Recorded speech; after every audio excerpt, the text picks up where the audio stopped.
Everybody say hi to YouTube chat, because this is going to be made into a video. Before we get into actually designing Magic the Gathering cards, let's cue you guys in on a very important part of Magic, which is called color identity, or the color pie. There's 5 colors in Magic. I'm about to go over them right now as to what they mean. That's what this like thing on the screen is. And that will help you guys, help me know what color certain cards should be as we make them. So let's start with white. White is classic order, justice, peace, that sort of thing. They care a lot about life gain, about making a bunch of little creatures, and they have a lot of removal spells. And like, white is the type of character that would blast an entire planet with a terminus effect to destroy everything just to be just and kill the bad guys. Blue, think intelligence, think Ravenclaw classically, right? Intelligence, creativity, controlling things, right? Hey, Aubrey. To answer your question of what we're doing, we're making Magic the Gathering cards, but before we get into it, we will be explaining what the colors are so you guys can help me. And we're making Magic the Gathering cards for Genshin art, or for Genshin things. Black. Black is power and ambition, and everything can be done at a cost. They pay a lot of life. They do death stuff, bring creatures back to life, that sort of thing.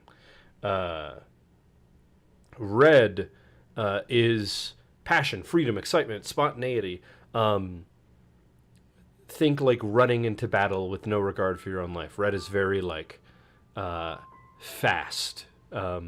Green, basically the natural order of things. The biggest things beat the littlest things because that's the way the world works.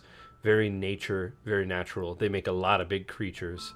Yeah, that's the color identity. That's your basic little crash course in how that works. And now we're going to get right into making Magic cards. Frame, we're going to go gold, add, we're going to add this. Okay, so we'll start with the art. Save image, Wanderer, art.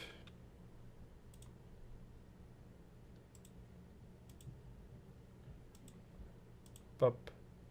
Let's move that in a way that makes sense for the card. Here we go. This looks pretty good. Is that how we want it? Can we zoom out a little bit? Oh. Without.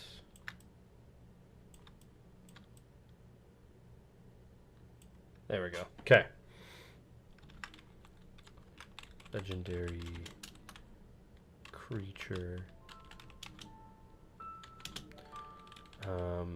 Is he a human? He's not really a human. He's more of a golem, right? Rules text. I have an idea of what we can do here. I'm thinking, what if we had it so that, like, basically you're trying to invest into this creature to turn it into the god that he's trying to become, you know what I mean? This is a pretty good, cool name.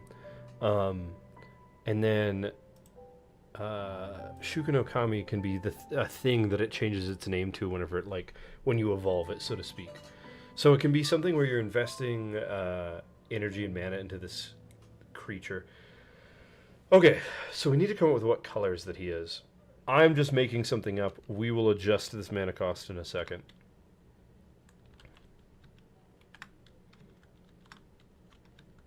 What does he do? He obviously upgrades, becomes a god. Let me think.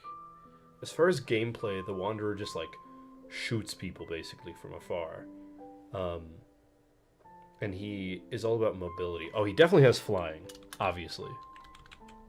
Yeah, why would I not think to that? So he obviously has flying. What else can we do with him?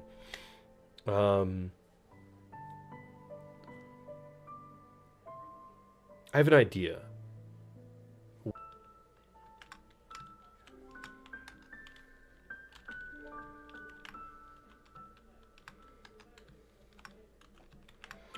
Um, if Wanderer is not a god, put a +1. Gosh, I suck at typing symbols. Put a +1/+1 counter on Wanderer, and he becomes a god in addition to his other types, and gains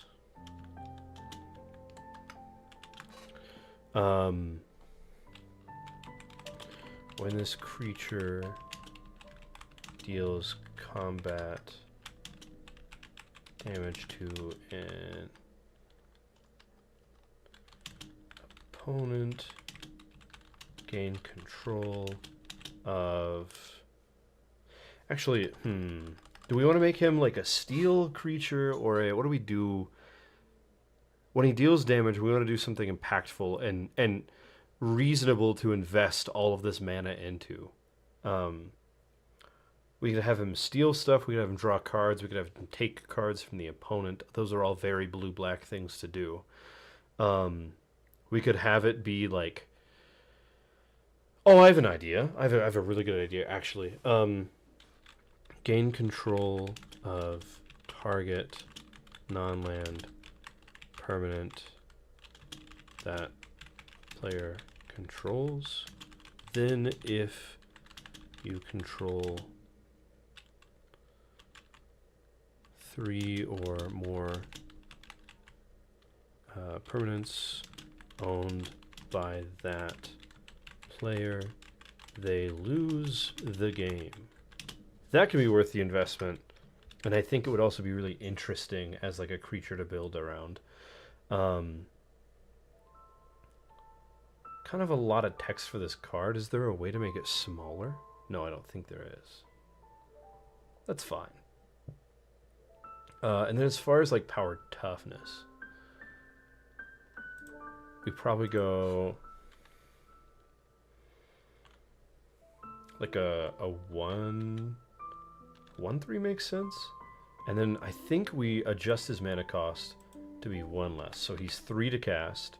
Okay, so this is a pretty fair creature, but also really interesting. So 3 mana for a 1/3 with flying. If he is not an artifact, put a +1. You can pay 2 mana. If he's not an artifact, put a counter on him. He becomes an artifact to his other types. 5 mana. If he's not a god, put a +1/+1 counter on him. He becomes a god in addition to other types and gains. When he deals combat damage to an opponent, gain control of target non-land permanent that player controls. Then if you own 3 or more... Is it... Did I put 3 permanents or 3 or more permanents? 3 or more permanents owned by that player, they lose the game. Sweet. This feels fair and interesting. This feels like something someone would build around. This feels scary and fun and interesting. It kind of fits his stuff too. It's kind of hard to like perfectly summarize what he does, but it kind of takes you through the journey of like, basically he gets in his mech and he becomes a god. You know what I mean? And then he starts taking followers from opponents, which I think is pretty neat. Okay, I'm going to download this card. Notably, something I'm going to do with all of these cards... Oh, it's already downloaded. Whoops. Something I'm going to do with all of these cards is I'm going to post them to our Discord, probably in a neat little file, and anybody who wants can use them. Oh, right, and I have a set symbol for this. Boop.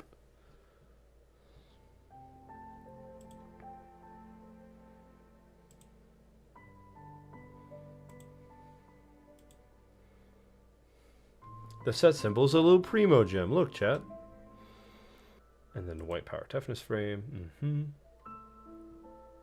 then we'll go to art. Just gonna make up something. 3 white. Making that up. His name. Zhongli. God of blah. Blah. Blah. because I have no idea. Legendary creature. God, probably advisor. Is he an advisor? Would that be a reasonable thing to say? Probably not. He's like a dealer. Blah blah, because we need to put in what his epitaph in a second. When Zhongli blah blah blah enters, is that when he enters, attacks, or blocks, you put a shield counter on a creature. And if you would make tokens, you make that many treasure tokens in addition. And so the idea is this deck would be about putting out a bunch of little creatures, making a bunch of tokens. And the idea is basically he's doing an economy. Oh, you could also make a Zhongli card about how he's like the god of contracts. And, oh, never mind, I have a better idea. Oh, I have such a cool idea. So this way, the idea of this deck is you're playing the commander, you're doing the attacks and the blocks, and you're putting shield counters on any target creature. So you're probably putting them on your opponent's creatures as well. And then the next thing is when a shield counter is removed from a creature you don't control, you draw a card and you create 2 treasure tokens. So the deck would basically be making deals with people. It's like the God of Contracts deck, which I think is a really neat, interesting idea. I think this is a bit expensive. We're going to go probably 1 white, right? Is 3 mana too little for this effect? Giving him 1 power and a bunch of toughness is really important and good for this creature design, because that way, whenever he deals damage to an opponent's creature, it doesn't kill them, it just takes off a shield counter, and it's enough to deal damage, right? It's not 0. And it's not enough to be threatening, so opponents will let you attack them, right? This is great.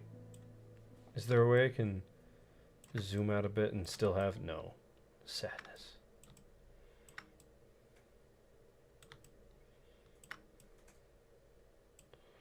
Okay. This is wonderful. He looks so dope. 3 mana, 1/5 vigilance. When Zhongli God of Contracts enters, attacks, or blocks, put a shield counter on target creature. When a shield counter is removed from a creature you don't control, draw a card and create 2 treasure tokens. Perfect, perfect. We've only made 2, but this is my favorite out of the 2. On to the next. Now, this is a card that would be referencing the event that happened.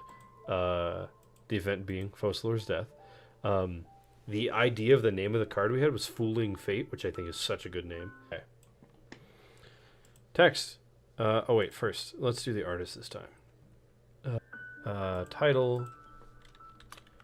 Fooling Fate. Instant.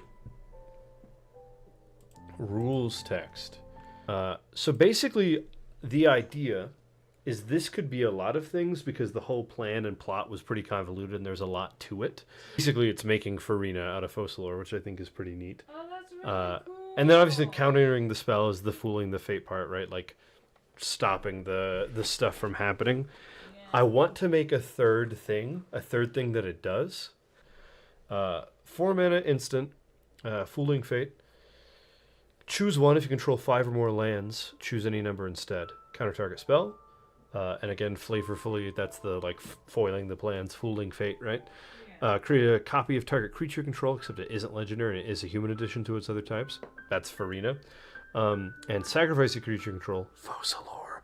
Draw 3 cards. Yeah, I like this one. This is not my favorite one. Zhongli is my favorite one, but this is very good. Downloaded. Okay. What'd you count? Is he like a bear or a raccoon? He's kind of like a bear.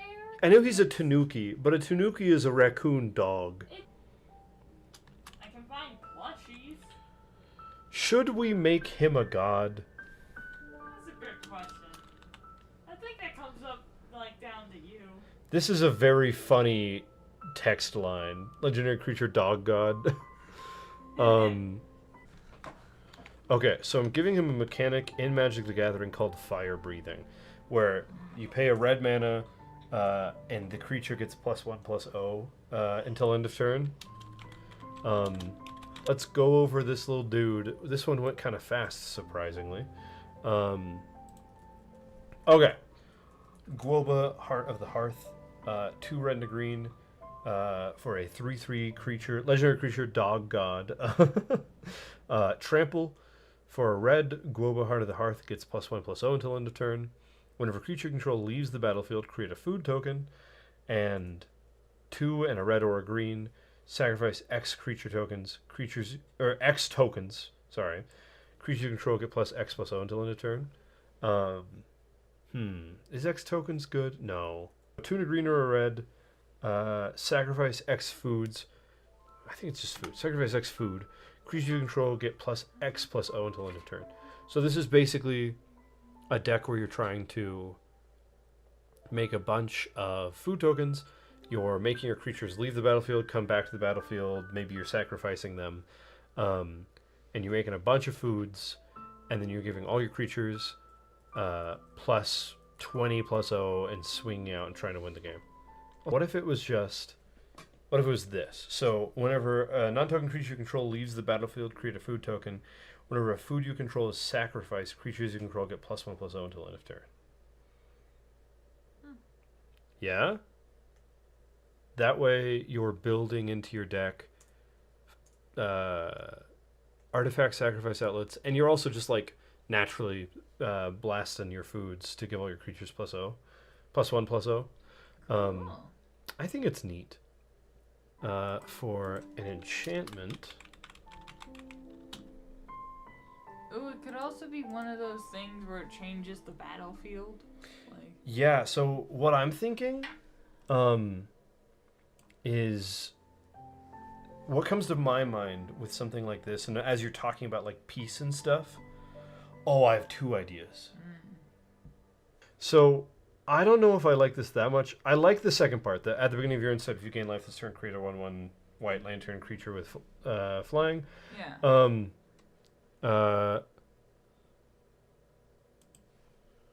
Creature token. Yeah, I did put that. Perfect. But the first part of when it enters, exile target creature until this leaves the battlefield, that's a good effect, and I like that as a card. I don't think it's that flavorful. What's something else this card can do? Or do we... Here, better yet. How about when Light Up the Sky enters, deal 3 damage to up to 2 targets, and you're just shooting fireworks. And the other part of that, at the beginning of your instep, if you gain life this turn, make a 1/1 white lantern with flying. Right? What if you just freaking bolted people with fireworks? That's hilarious. Okay, we made anything for primos. 1 black. Destroy all creatures with power or toughness less than 3. Create a treasure token for each creature destroyed this way. We know not why we must, but we must. Oh, so messed up. I'm happy with my art skills. I will be sending all of these cards in Discord. Thank you so much for watching this video if you're watching on YouTube. It's been a train wreck, but it's been fun.